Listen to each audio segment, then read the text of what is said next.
But he's always really meant a lot to me, and for those two reasons, if for nothing else. Also, I have some connection with New England, and it was just a lovely thing growing up in Michigan.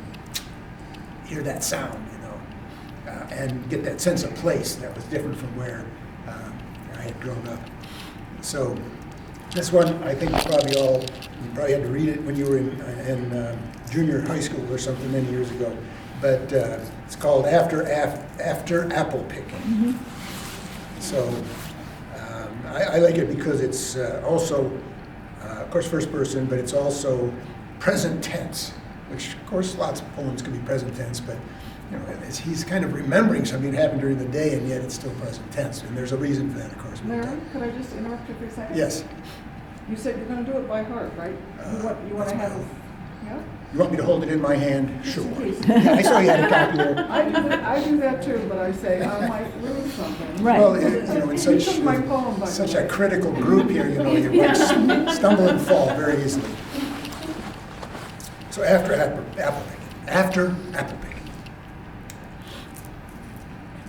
My long two-pointed ladder sticking through a tree towards heaven still, and there's a barrel beside it that I didn't fill, and there may be 2 or 3 apples I didn't pick upon some bough, but I'm done with apple picking now.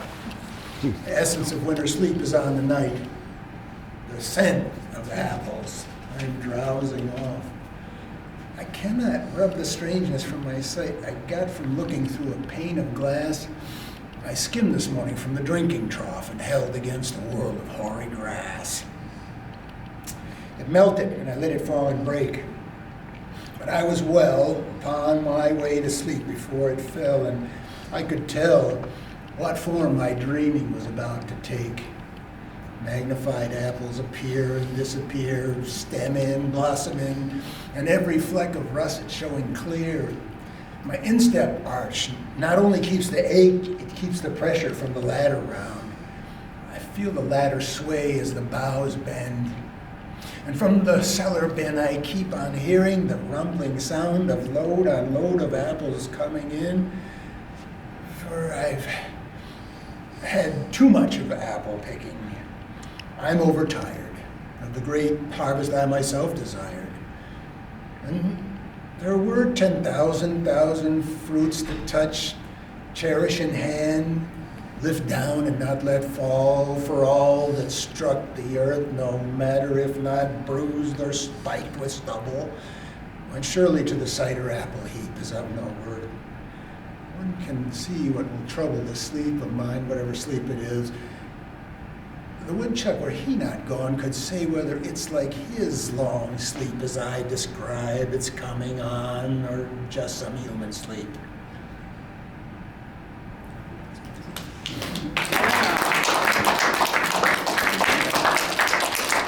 So real quickly, of course, any kind of thing that's repetitive, it's going to remind you of poetry. Poetry that's the nature of poems, is that repetitiveness aims you back to the front and into the poem at the same time.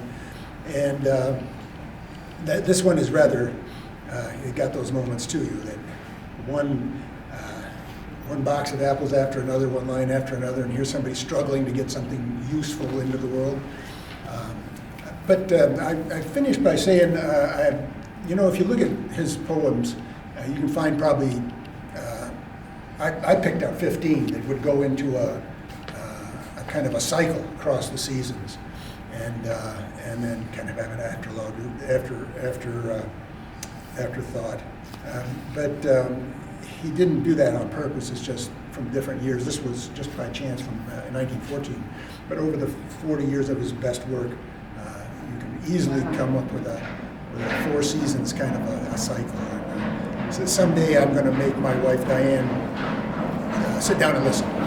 But that's something else for another time. Appreciate it. And thank you. Thanks very much. Okay. You took my poem, but I like the fact that you did it from memory. I used to be able to do it, and I wasn't sure I could do it, so I'm very impressed. Oh, did you want to read this same poem? No, I got another one. I'm a big Frost fan. So, okay, the next reader is but that is one of my favorites. Mary Berrigan. Yay. I think I've one off the table over here. Yes, yes, And- okay. Could I ask for people to use a microphone? Oh, sure. Yeah, Yeah. it's on, I think. Try it. Yeah, I'm not used to using it, but is that good? Good.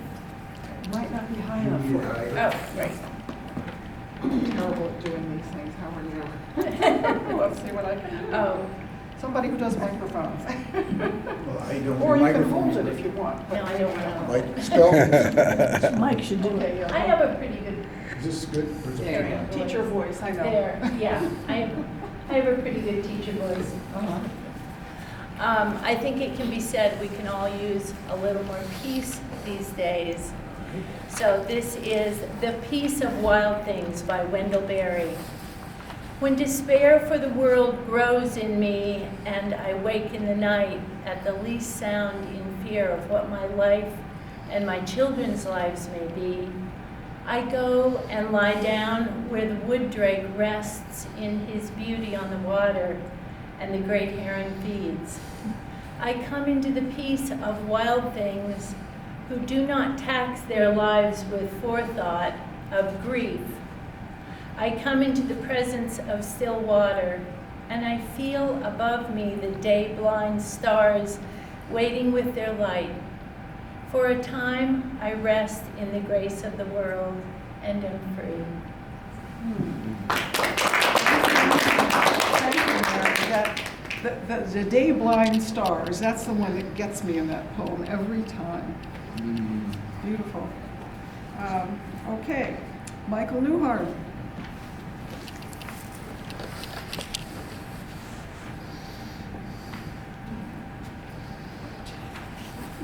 What you said you wanted to do later. I skipped you. Thank you. Hello, everyone.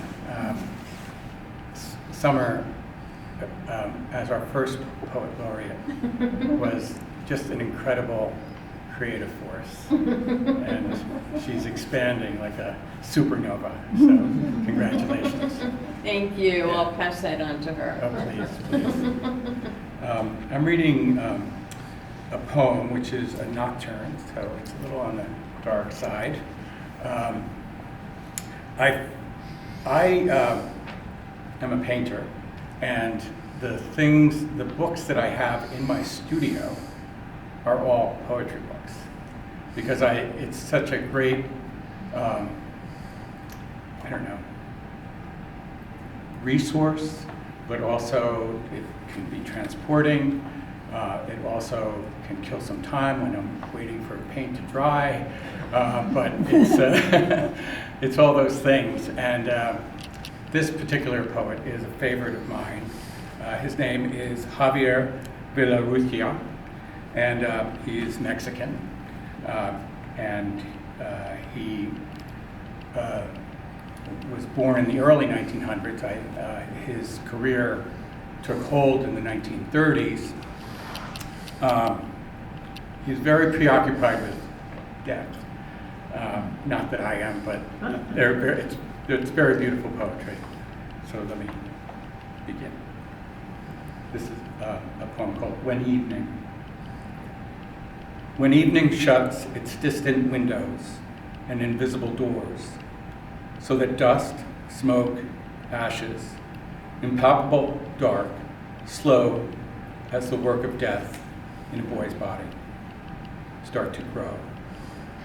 When evening at last has gathered, the last glint of light, the last cloud, the abandoned reflection, the interrupted sound, the night then silently surges from secret furrows, from hidden corners, from half-open mouths, from insomniac eyes. Night surges with the dense smoke of cigarettes and chimneys,